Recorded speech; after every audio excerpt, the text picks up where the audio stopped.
Is it right that you should be putting out Facebook adverts that wrongly show well-known journalists spouting the words of Boris Johnson, but you cut them as though it looks like it is their own personal opinion?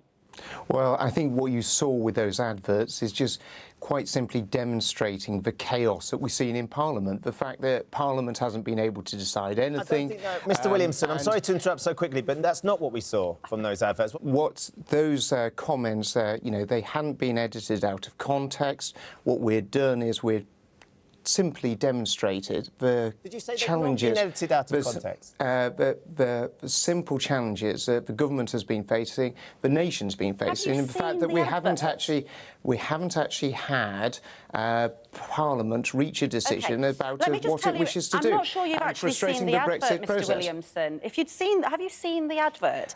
I haven't had the opportunity to see the advert. Because your answer suggests you haven't seen it. So the short clip begins with Laura Coonsbird saying the words, "Pointless delay to Brexit." Then there is another clip of Hugh Edwards, which then says, "Another Brexit delay." There is no context. It makes it look as though that is their opinion. Well, quite simply, what it's demonstrating is Parliament has continuously frustrated the will of the British people to exit the European Union. And this election, the key issue is about whether Britain is going to exit the European Union. And there is only one leader of one party that's going to get Britain out of the European Union. Fascinating. Get Brexit done, and that's Boris Johnson. So if children are watching and parents are watching and teachers are watching, they're hearing the Education Secretary say it's OK to essentially mismanage the truth. I mean, don't we want our children to tell the truth? This isn't mismanaging the truth. It's highlighting the simple fact that Parliament has stood in the way of the British people who voted in 2016 to exit the European Union, and Parliament and the Labour Party and the SNP and the Liberal Democrats have done everything they can do to frustrate the will of the British people and stop Brexit. And what this video will demonstrate is the fact that the Conservative Party is the only party that will deliver on the wishes of the British people to get Brexit done, and then deliver the other priorities that are so incredibly important, including education. And it's about how we continue to raise the standards in education as well. Yes, and that's what we're all keen to that. Let's bring you up to date with things that you have seen, because I think clearly if you've not seen the adverts, maybe you'd change your opinion if you saw the adverts, because I think any politician hates being quoted out of context. It's really, really important for them, and clearly that's been happened here, regardless of what you're trying to suggest. You've set me some homework as soon as I leave. Yes, we have, quite right. It sounds like you need some as well. Let's talk about this extra funding. You've got £10 million extra funding that you're hoping will improve Ofsted. Just explain a little bit about that for us, please. Well, what we're wanting to see is continuing raising standards in schools, and we're giving Ofsted an extra £10 million so we can increase the length of inspection for some of the largest schools, making sure that they can focus on discipline, making sure they can focus on PE and sports and additional enrichment activities that the school does.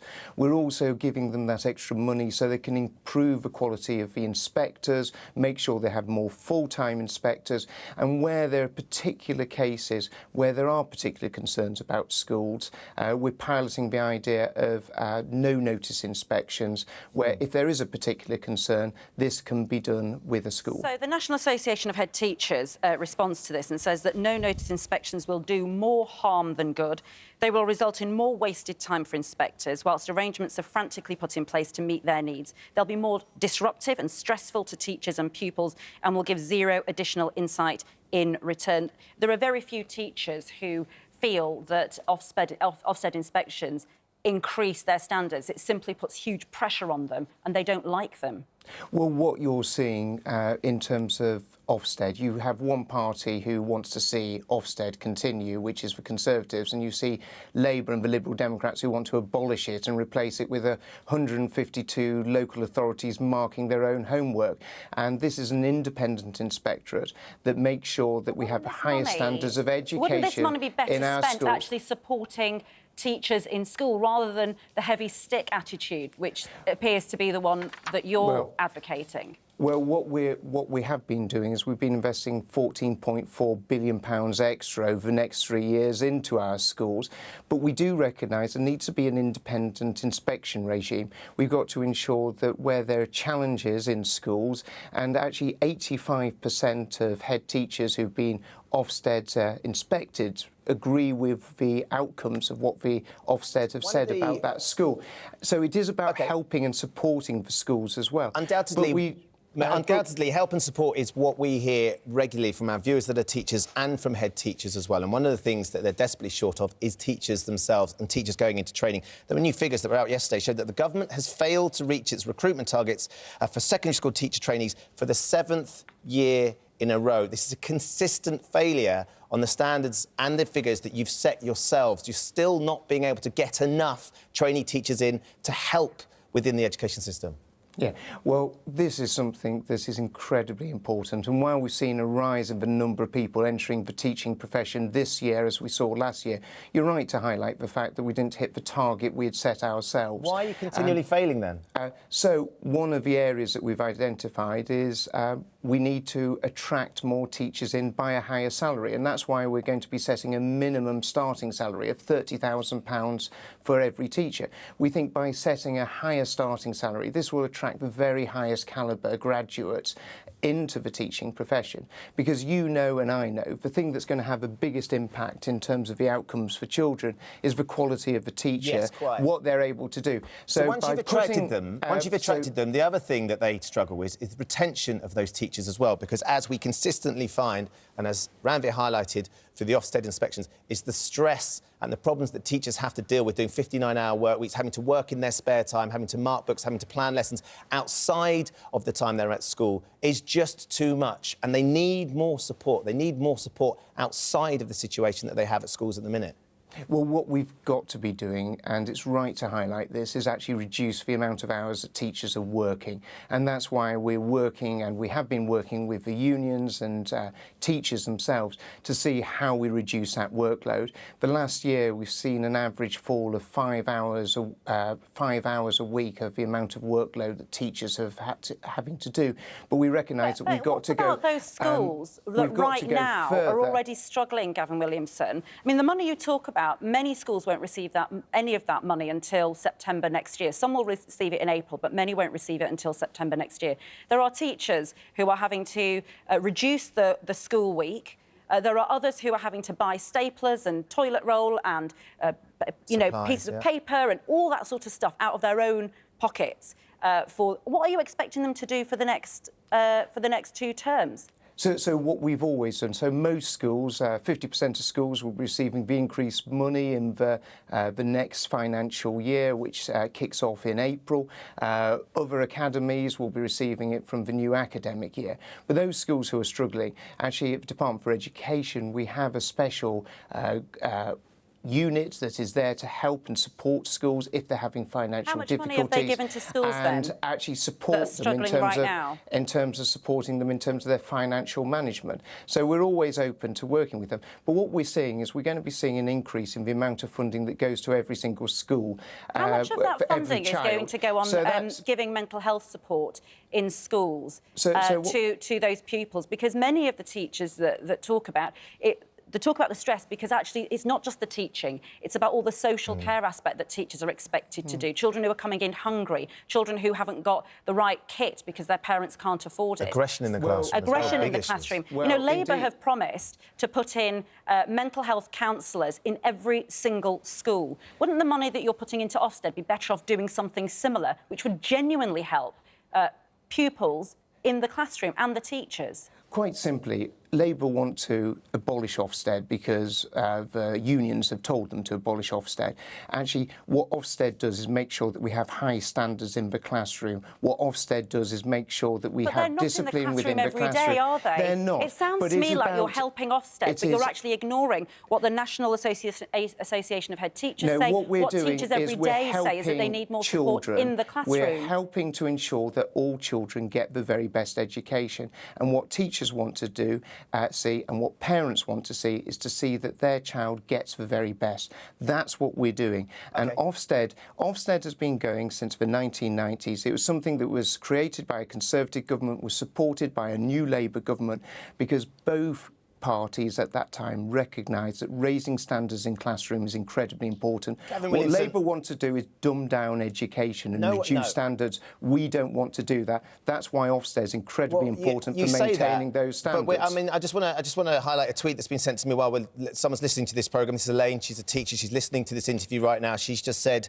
"Thank you for standing up for our education this morning in the face of this absurd inspection pledge. Gavin Williamson wants to reduce my hours and stress, yet spending £10 million on Ofsted, increasing it. Thanks from a teacher of 20 years who's had enough." This £10 million, that's come from a teacher at the coalface. 20 years she's been a teacher. You are going to increase her hours and you are going to increase her stress, despite the fact you want to do the opposite. So I'm sure you're fully aware of what Ofsted does. It doesn't just inspect schools, it also inspects children's homes, it also inspects nurseries, it also inspects those who are caring for some of the most vulnerable children.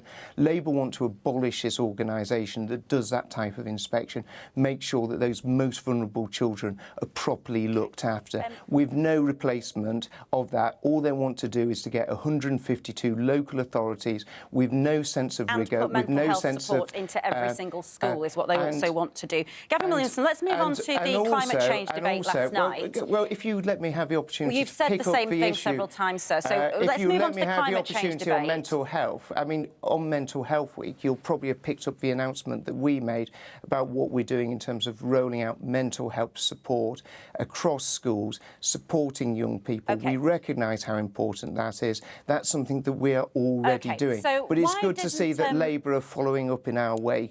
Why didn't Boris Johnson turn up to the climate change debate last night and send Michael Gove instead, when it was a leaders' debate? Well, we have a very proud record on the environment. But why didn't he? If he's so proud, why didn't he turn up? Michael Gove is incredibly distinguished. He's done an awful lot on the environment. Of the party, though, is he? He isn't the leader of a party, but he's an incredibly senior cabinet minister. It would have been. It's a shame that they excluded him from the debate, and it's a shame that they were playing politics in it. They didn't exclude him. They excluded him because he wasn't the leader, and it was a leaders' debate. But you're the education secretary, and obviously you're the head of our education service. You talk to educators every day who are trying to teach our kids about how to behave, how to react in situations, how to deal with adversity.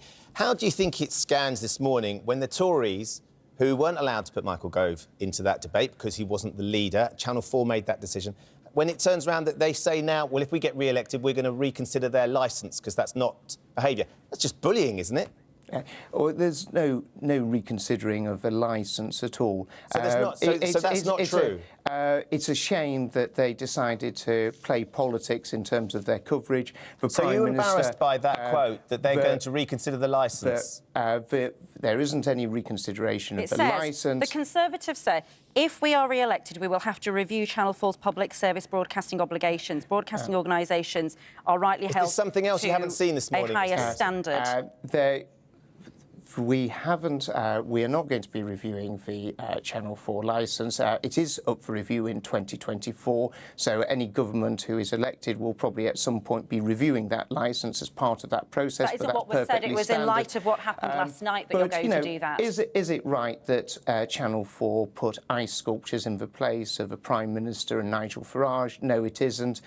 It's quite normal for other people. It's quite normal for other people it's quite normal for other people to be able to be put up in place of a party leader who, as you can imagine, has an incredibly busy... What you're saying is that the Conservative Party would like to make all the rules for independent television news programmes who are serving their audience. That's what it sounds like you're saying. That's not at all what I'm saying. And you were mentioning about misrepresenting, and I think you're misrepresenting my comments there. We can't take it out of context because we heard you said it. We're going to have to leave it there, Mr Williamson. We do appreciate you joining us this morning. We know how busy you are, so thank you very much. Thank you. Ask a quick question, sorry, just about maths, whether some of your colleagues need to have their maths lessons and go back to school, because we've heard them not realising that 50,000 isn't 30,000 and that 21,000 isn't 20,000. Do they all need to go back to school? Well, what you'll be very pleased to hear is that as part of our national skills programme, that we're investing £3 billion over 5 years, we're having the opportunity to retrain and reskill lots of people. You're going to retrain your colleagues. This is excellent news. I'm sure all my colleagues can count brilliantly, but what we are doing is investing in people's skills. Would you be speaking to Nicky Morgan and Matt Hancock this morning about their mathematics skills? Oh, I know that Matt is delivering on the 50,000 extra nurses, taking them up from 280,000 up to 330,000. So I'm sure he's very well versed. I think he's an economist as well by training. Let's not start that again. So when children are looking at the leading light in the education department this morning, truth and maths, the two things apparently. We're out of time. We're going to have to leave it there, Mr. Williamson. We do appreciate your time. Thank you for staying with us this morning.